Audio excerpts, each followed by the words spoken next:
Hello people, my name is Arun. That's my Twitter handle nmarun53, and that's my blog weblogs.asp.net/nmarun. And today we'll be talking about some of the advanced concepts in jQuery and JavaScript. So what does the agenda look like? The first one, we'll see what and how CSS selectors work. Okay. We'll also see what function declarations are and what are function operators and when to use which one. We can see some profiling. We can do some profiling now in JavaScript, just like we do for our .NET code. Right? We can see how Chrome and Firefox makes it better for doing some profiling on the client side. And then we'll see the benefits of using the data method, how you can use it, how we can leverage it, and some of the concepts there. Right? Finally, we'll wrap up the session after looking at what linting and hinting are. Right? So what are CSS selectors and how do they work? I mean, obviously we know what CSS selectors are. These are elements these are rules actually that tell us, hey, you know what, I want to do some magic or apply some rule on a specific element in the DOM. So that's basically what CSS selectors are. Now how do they work, right? So it's kind of anti-convention. The way we think is everything we try to think from left to right, but it's actually the CSS selectors work from right to left, right? So the reason for that is that you want to make your when you look at a DOM, let's take an example of a DOM. When you look at a DOM, you have multiple elements there, and the aim of the selector is to not match an element the earliest, the soonest, the fastest way not to map an element. So it's not a selection criteria, it's a rejection procedure. That's basically what it is.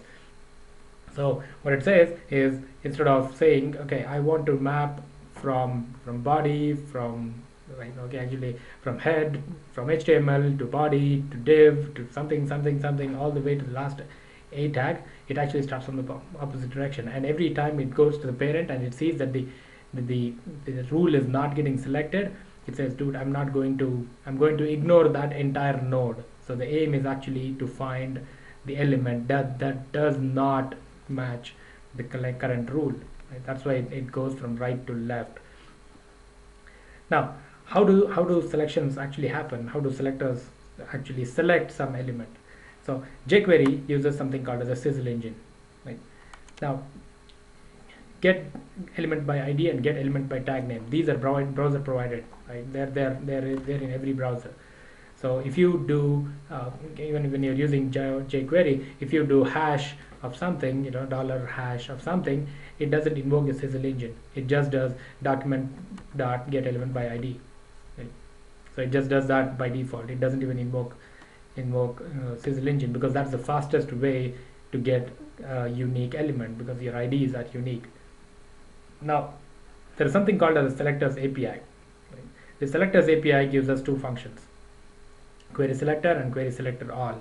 So query selector returns the first matching element, right? The rules for matching are different, but it returns the first matching element, and the query selector all returns all the matching elements are an empty node list. It's kind of a static node list. What it means is you do a query selector all and it returns a bunch of elements, and then if your DOM gets modified, your node list will not change, right? The return value will not change. So that's a static node list. It's kind of separate from your DOM.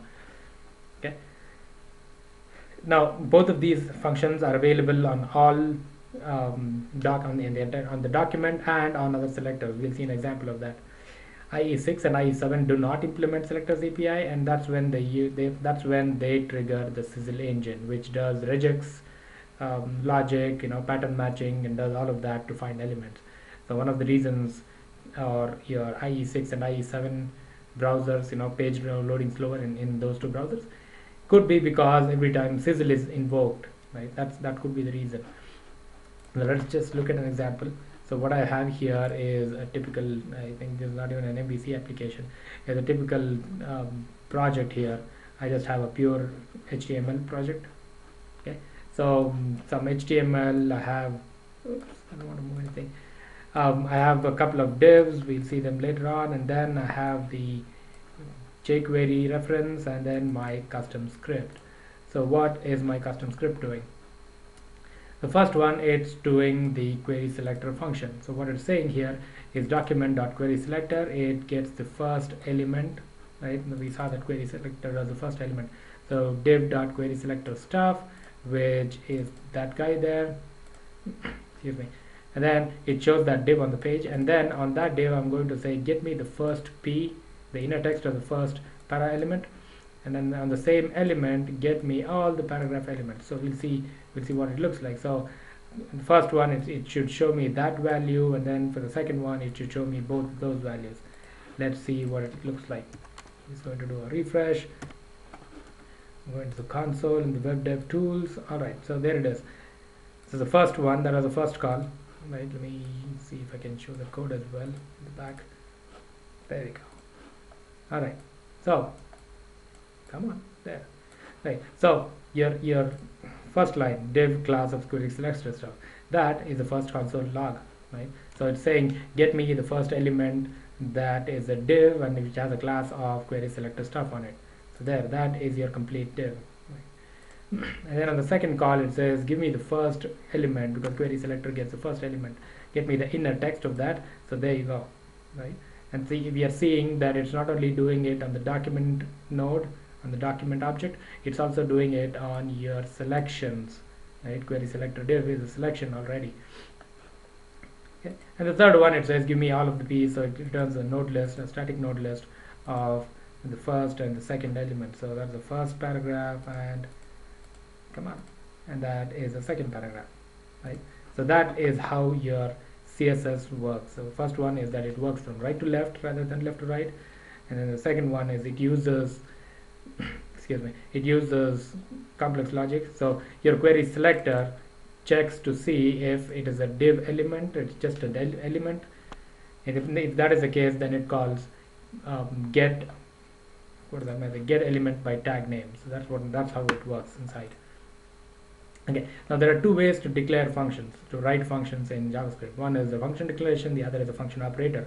So the first one here, you're saying function keyword and then the function name, parenthesis, and then the function body. That is a declaration. And the second format, var parse equals function and then the function body, that is a function operator. So the difference is in when a function is created. The difference in when to use this and all those things depends on when is the function created. So what happens, your browser gets your JavaScript file downloaded and then it tries to parse it.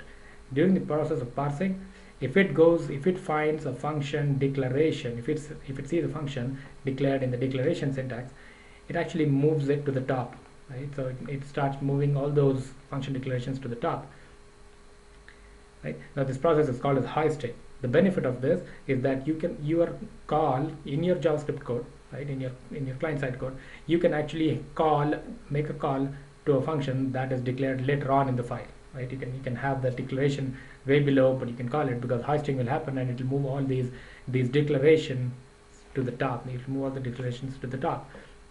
That's a benefit. Operators, functions written in the operator syntax, they do not undergo hoisting, right? So that is kind of the issue. So that's what it said there. Function operators, there's no hoisting for them, right? So when do you use them? When do you use them is, you know what? Let's go through an example here. Okay, let's go through an example here. I'm just going to call this. Just gonna hide these guys. Right, now let me go back and just refresh the page. Okay, so what is this doing? It's calling bar and foo.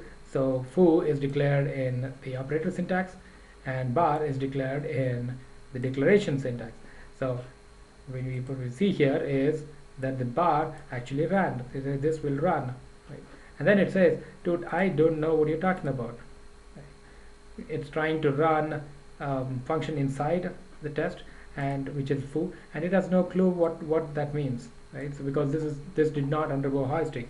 So the easiest fix for that is you just do that, refresh, and there you go, right? So it'll work only if the functions are declared above your calling code, right? So that is how declaration syntax and operator syntax differ.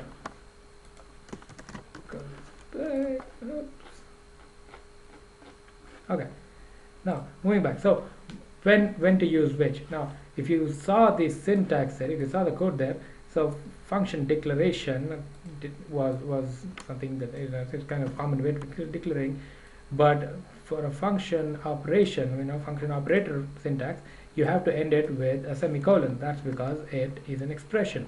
Right? So that's another difference between the two. Now when do you use which one? Okay, so most plugin development, right? I'm not going with the order here. Most plugin development uses operator syntax, right? If you want to create a function, if you want to create a function inside your object, there again you'll be using operator syntax. When you want to create a list of functions, right? When you have a list of functions and they'll be called in an array kind of thing, that's when you can do an operator syntax. It kind of is concise, slightly concise, right, way of doing it. You'll also declare a function as a parameter when calling another function, right? So we'll see example of these. If none of these conditions are there, then you can go with either or, it's just a matter of preference. So we'll just see some examples here.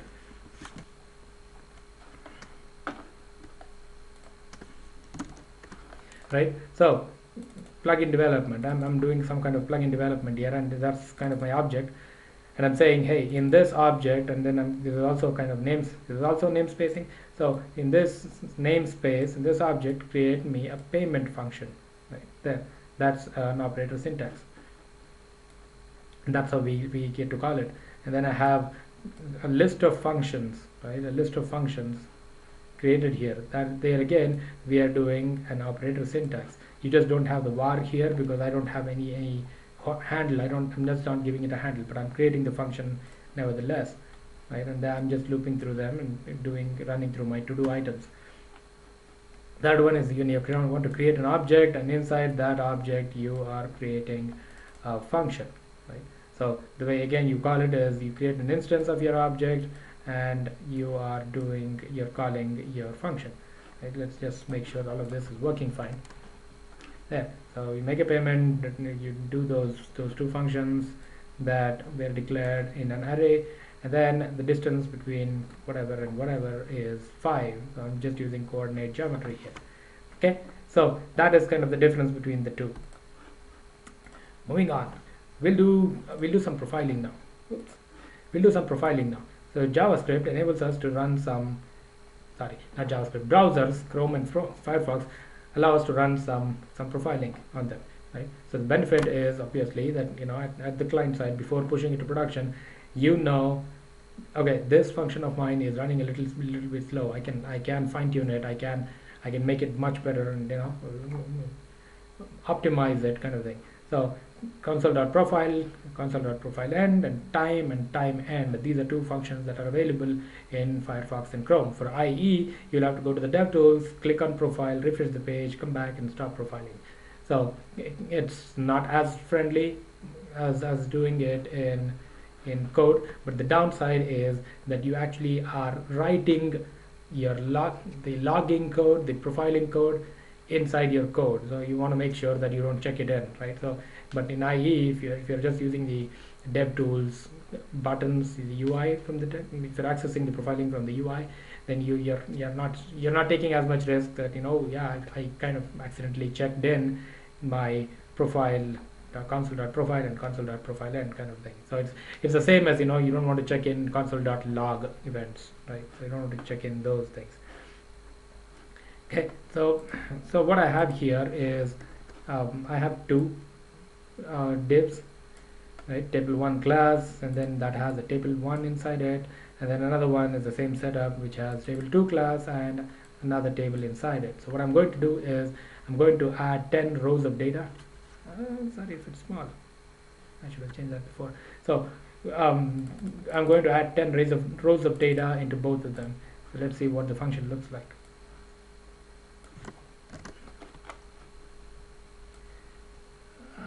Come happened? All right, so there is my profile and time. I'm just giving it a key, and then I'm saying, okay, add those 10 rows. The reason why this is bad is because I'm doing multiple DOM calls, and I'm doing string concatenation here, right? It works nevertheless, no doubt about it. We'll see that. And then soon after the for loop, I'm doing a time end and a profile end. The second one is a more recommended way, where you create a collection and an index and just start doing your similar, if you're a .NET developer, you can do the string builder concept, right? So you're just appending to an array, and then you call your DOM node once and add all the data into it, right? Either add or append or whatever you want to do. So minimize the number of DOM calls is what I'm trying to get to. Okay? And then as usual, I end it with time end and profile end. And let's see what this looks like. Okay, so it rendered those 20 rows of data for me in those two tables, and then I'm seeing my profile one has started. This is the profile for the first one, the table one builder, and then the first one took 17 milliseconds. The profiling finished, and the second one started, which took only 2 milliseconds, and then the profile finished. So I can go to the profiles tab. Obviously I can just do start, refresh the page, and stop this. I don't want to do that because I have a code way of doing it, and I can specify which method precisely I want to profile. Whereas if I do it on this one, it's doing it for the entire page, kind of thing. Okay, so here's the information. Those were the number of steps, those are the number of calls that are made, but in profile 2 there are much less. And then it's kind of nice, right? So you can do it based on time or profile percentage wise, or you can say, you know what, I want to see exactly what this is, and then zoom in onto that one, and then say, oh, okay, so it's trying to do some sizzle here, right? So either that, or I can go to Firefox, which is what I prefer, and then when I do a refresh, over my guy, and I see the profiler. Oh, come on. Okay, now I see a lot more information here. So let me just make both of these guys collapsed. Alright, very similar things, right? So why is my profiler still running? Stop. Okay, whatever. So I have the first one took 28 milliseconds, making 1,312 calls. The second one ran for little more than 1 millisecond, making only 84 calls. Now let's dive in.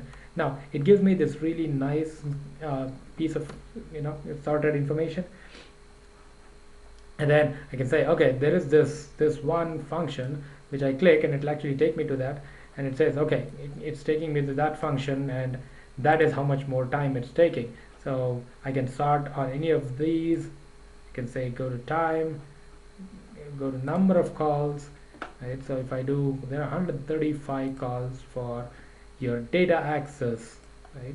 So that's what the method is called, that's what the function is called. So this one gives a lot more information to us. So if I just go some more, so it tries to find what type of information, what type of node it is, tries to get the node name, and then when you're doing your get element by tag, right? Okay. So it basically checks if get element by tag is there on your current window object, right, on the current context. So it does all of those things. So you're kind of seeing what are all the different ways in which you can check. So this obviously gives you a lot more information as to what is taking so much more time on the JavaScript side. So I don't know if your users will be seeing a lot of this information, right? So I don't know if your users will be seeing an actual perceivable difference, but once you know, you have to fix it, kind of a thing, right? It's kind of a consciousness thing. So there are some things here, right? So you're seeing anonymous and you're seeing get all. So the difference is that when I click on anonymous, it takes me to an operator syntax, whereas if I click on get all, it is a declaration syntax, right? So that is one other difference you want to know. So you can sort them by multiple things as I showed earlier. And now let's look at the other profile. It says, look at that, the number of calls are so less here, and it's on an average it's taking much less. It's making much less calls, right? Much less time as well. So that is kind of profiling information in the two browsers, majorly Chrome and Firefox. But I personally prefer using Firefox. All right, data method. Now, it actually allows us to save extra information with a specific DOM node, right?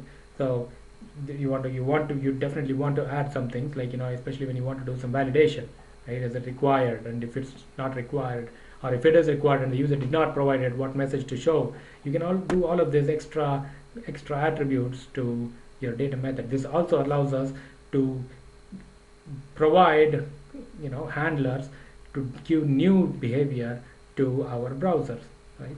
So that's another benefit we get. Now it's stored in jQuery cache. It's not messing up the DOM. So anytime you add a data element, it's not adding that to the DOM. So it stores in the it stores in the jQuery cache, and it's per page. So once you go to another page or refresh the page, it's kind of gone. So it's there per page. The keys you're using are case sensitive. You can store simple types, objects, and even functions, right? So when you want to remove it, you just do a remove data. You just call the remove data function. All right, let's look at some of them here.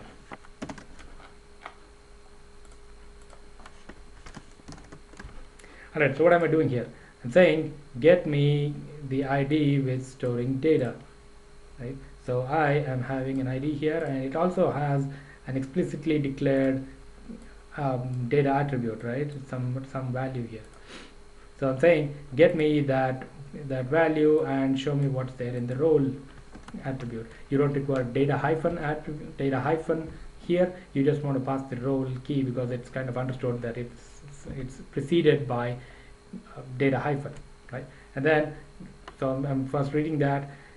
Now, one of the things with this data function is it stores objects according to the type. It doesn't convert them all to strings or whatever. So it stores their types. It actually remembers what type of object it is when it's storing it into the data cache, the jQuery cache. So I can say get me that storing data value. That way I've cached it. That way I'm not doing multiple DOM calls. Once I got that, then I'm saying get me the first element there, and then in this one I'm doing a store here. I'm actually writing these values. Okay, so I'm passing the value 1, and then I'm creating another one, passing a string value of 2. And when I'm trying to retrieve it, I'm just not giving the third parameter. So I'm saying get me that, and then do a type of on the number 1, or what the value in the number 1. We'll see that it will show the actual type of it. The same thing I'm doing for the next two. Right, so going back to the console, page refresh, and then look at that. So data role.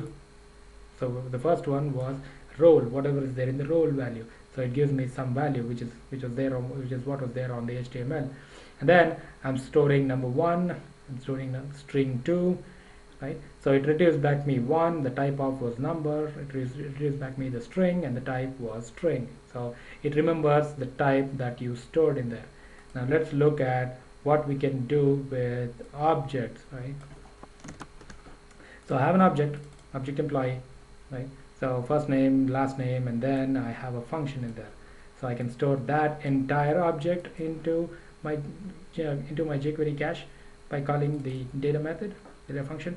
And then when I want to retrieve, I just say, hey, retrieve that and read the first name property, last name property, read the function, and also execute that function. Sorry. There you go. So I have John, I have Joe, I have the function here, and then I have the executed value. Right. So if you want to retrieve all the data you want to see on a particular object, you're just saying, okay, get that value. You can retrieve all of that data, right, for that particular object. Let me just comment this one out for the time being, right? So you can get all of that value. So now I can say, okay, look at that, that is the entire value. So it has an object of type object employee. I can drill down, you'll see first name, you'll see last name, you'll see the function here, right? So you'll see everything that is there for that specific DOM element, any data attribute for that. Okay, and then you're also seeing the role value. We did not declare it. It's there on your DOM explicitly. And then if you want to remove something, you just say remove data. You call the remove data, and then you pass in the value, right? So let me run this, and we'll see that okay, it removed so the role is no longer there, and then the number 1 is no longer there, right? So it's no longer in the cache. And if you want to remove everything, you just don't pass in a key, and then with that. So that was the first one, and this is after we removed a couple of key values from your DOM, and this is after you remove everything, right? So that is DOM. Now you can store pretty much anything in your DOM.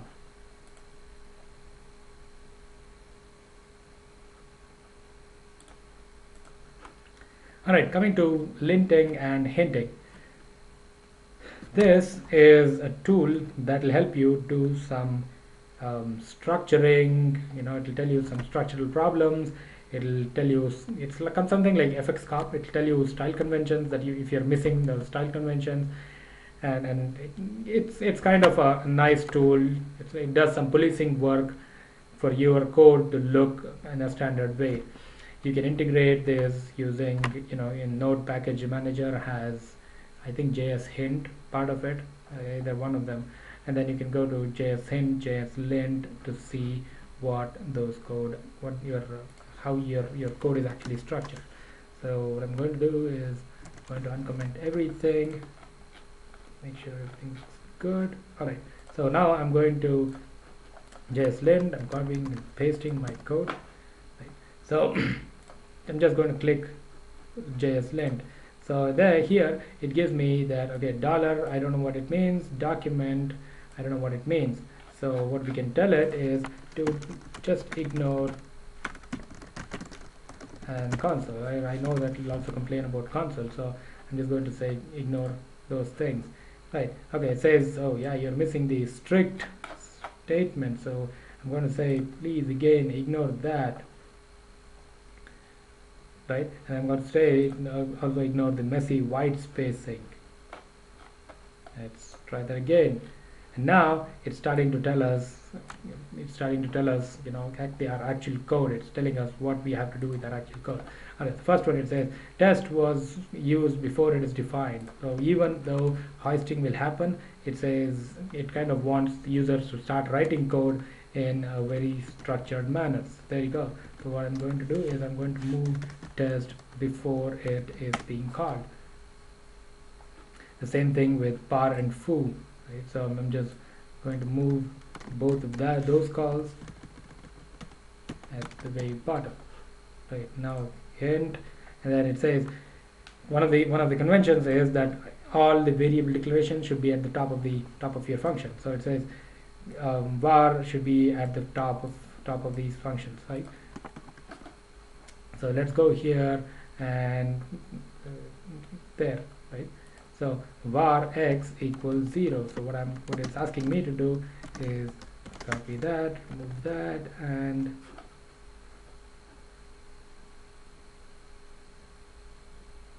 it's asking me to move that at the very top, which would be inside that. Let me do that here and see what happens. Oops. There. So again, var, it's asking me to move to the top of the row and columns, the new rows. So then inside I don't need that, and then I'm having the same thing to do here. Paste. I don't need to format it, but just so I can read it better. Okay, so plus is another bad thing, so we can again ask lint to ignore that. Oh, I messed up somewhere. Oh, there you go. There. I'm missing a semicolon there. Again, so yeah, it's asking me to combine all the output or the var declarations. So when I come up here, it says, oh yeah, look at that. I have two declaration statements. I can just combine all of them. Then again, my object needs to be moved to the top. My object declaration, which is here. I just do is copy that, go to the top. Let me just scan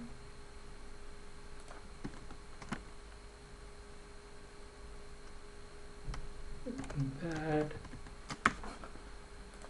I'm just doing some restructuring here, that way I don't see you guys, I mean you don't see me do this repeatedly.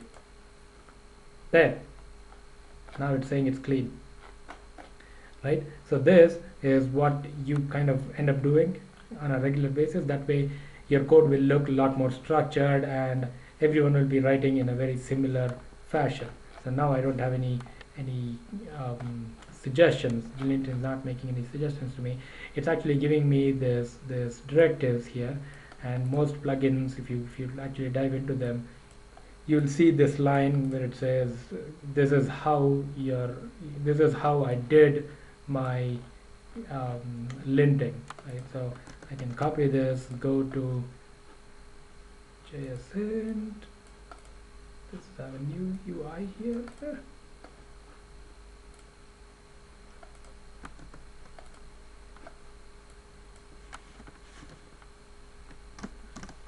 Paste, right? So again, this is telling me the same things. This is really new UI.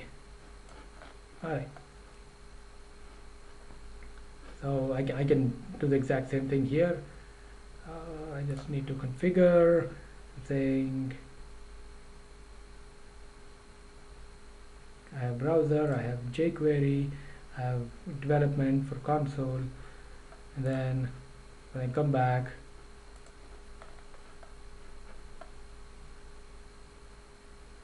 it's giving me, this is kind of nice, right? It's giving me a lot of these information here. So I can again go back and make sure that my configuration is not in strict mode. I'm fine with all these settings, right? We report cyclomatic complexity, unused variables. So you can set up this report and you can get your metrics, your output, and things like that. So you can do that on JSHint or JSLint. That is hinting and linting for you guys. That's the end of my session, and those are some of the resources that are worth reading. The first one tell you exactly how selectors work. The second one is about, it goes deep into what a function declaration versus expression is, operator expression. The profile function, how you can use the profile function, is there on the documentation for Chrome. There are two books that are really good, high performance websites and even faster websites, by Steve Souders. This is the guy who made the Why Slow plugin. There are a couple of Pluralsight courses, JavaScript or jQuery advanced topics, and then the last one is design patterns for JavaScript book. It's just one page, one big page. You can see everything in the same page. Right, so guys, that was my session. Thank you for your time, and hope you find it useful.